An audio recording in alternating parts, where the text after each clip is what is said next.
মেয়ে বাচ্চা যাদের আছে তারা একটু এক্সট্রা করে মেয়েদের যত্ন নেবেন, কারণ মেয়ে বাচ্চাগুলো আসলে এত দ্রুত বড় হয়। এই তো সেদিন আমার মনে হচ্ছে যে আমার মেয়েটা আমার পেটেই ছিল, কবে যে আবার হয়েও গেল। তো ও যখন পেটে ছিল আমার এত পরিমাণে একাকিত্ব লাগতো।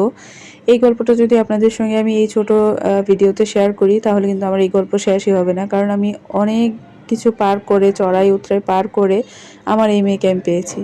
আল্লাহ নাকি অনেক বেশি খুশি হইলে মেয়ে সন্তান দান করে। আমার প্রথম সন্তান কিন্তু ছেলেই ছিল, তো সে মারা গেছে। তারপরে আমি প্রায় 3টা বছর অনেক কষ্টে অনেক কিছু পার করছি, তো সেইগুলো আর নাই বললাম।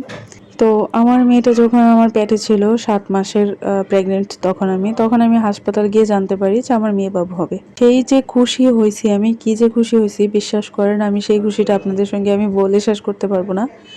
আমি প্রচুর খুশি ছিলাম, আমার মেয়ে হবে, পুতুলের মতো একটা মেয়ে হবে। সত্যি বলতে তাই, আমার মেয়ে যে এত কিউট ছিল বিশ্বাস করেন, যেইখানে যাইতাম সেখানে মানুষ একদম নজর লাগাইয়া দিত, এরকম অবস্থা। আমার মেয়েকে অনেক আদর করতো, রাস্তাঘাটে কোথাও মানে নিয়ে যেতে পারতাম না, ও অনেক বেশি কিউট ছিল। তো আলহামদুলিল্লাহ এখন পর্যন্ত আমার মেয়ে অনেক কিউট আছে।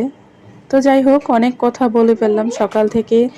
দেখলেনই তো মেয়েকে স্কুলে নিয়ে যাচ্ছিলাম, আজকে আমি অনেকটা অবাক হয়েছি, কারণ কবে যে আমার মেয়ে জুতার ফিতা বাঁধতে শিখে গেছে এটা আমি কিন্তু একদমই খেয়াল করিনি। আজকে দেখলাম সে নিজে নিজে জুতা বাঁধতে শিখে গেছে, জুতাটা নিজে নিজে পড়তেছিল। আজকে 1 বছর হয়েছে ওকে আমি প্লেতে যখন দেই, তো সে তখন কিন্তু ও এসব কিছুই পারতো না। তো দেখেন আস্তে আস্তে করে আমি আজকে নোটিস করলাম আমার মেয়ে একটু একটু করে কখন যে বড় হচ্ছে চোখের সামনে। আসলে এই পলকেই মেয়েরা বড় হয়ে যায়, এটা কিন্তু একেবারেই সত্যি কথা। মেয়েরা যে সত্যি কখন বড় হয় মা বাবারা টের পায় না। তো স্কুল থেকে আসার সময় এখানে আমকুটা শাক নিয়ে আসছিলাম, এই শাকটাকে বসে বসে বাছলাম। এখন আজান দিয়ে দিছে, তো ছেলে মেয়েকে গোসল করিয়ে ওদেরকে আমি এর মধ্যে খাওয়ালাম।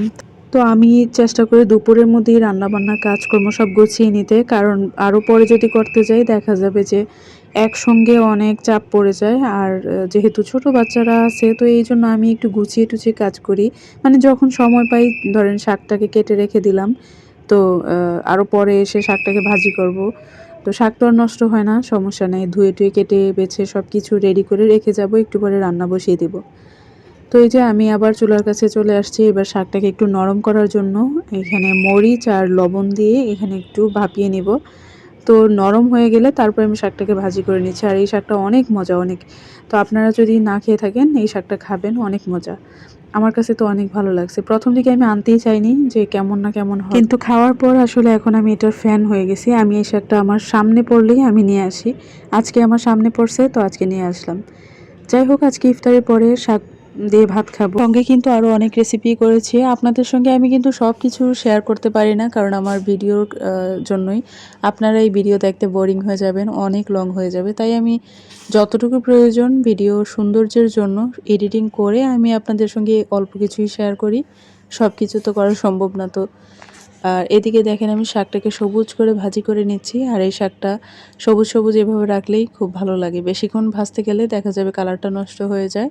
আর শাক কিন্তু কখনোই ঢেকে রান্না করবেন না, ঢেকে রান্না করা যায় না। তো এই যে আমার শাকটাও হয়ে গেছে, সঙ্গে আরেকটা রান্না দেখাবো আপনাদের।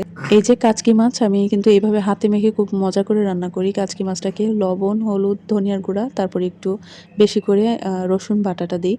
তো কাঁচামরিচটা একটু বেশি করে দিবেন, খুব ভালো লাগে খেতে। তো এটাকে এখন হাতে মাখাবো, অল্প একটু পেঁয়াজ, তারপরে একটু কাঁচামরিচ আরও দিব, একটু পরে দিব। মাখানোতেই মনে হয় যে কাঁচাই খেয়ে ফেলি, এত সুন্দর লাগতেছিল। হাতটা একটু ধুয়ে জাস্ট খুবই অল্প একটু পানি দিয়ে এবার দেখেন আমি শাকটাকে উঠিয়ে রেখে দিছি। এতগুলা শাক মনে হলো যে কতগুলো হবে, এক বাটি শাক হয়েছে। যাই হোক, এগুলাই আমাদের অনেক বেশি হয়ে গেছে। আমার বাচ্চারা কিন্তু অনেক শাক পছন্দ করে। তো এখন দেখেন আমি পেঁয়াজগুলো একটু লাল লাল হওয়ার পরে আমি কিন্তু মাছটাকে এরকম ছড়িয়ে সুন্দর করে দিয়ে দিলাম। তো এইবার আমি একটু ঢাকা দিয়ে তারপরে রান্না করে 2 মিনিট রান্না করলাম। তারপরে এসে আবার কাঁচামরিচ দিয়ে দিছি বেশি করে। এবার এটাকে ঢেকে ধনিয়া পাতা দিয়ে দিলেই হয়ে যাবে। আর এই মাছটা খুব দ্রুত হয়ে যায়, কাচকি মাছ অনেক নরম থাকে। অনেকে এটাকে একটু ভিজা ভিজা রাখতে পছন্দ করে, আমার কাছে এটা শুকনা রাখতেই বেশি ভালো লাগে।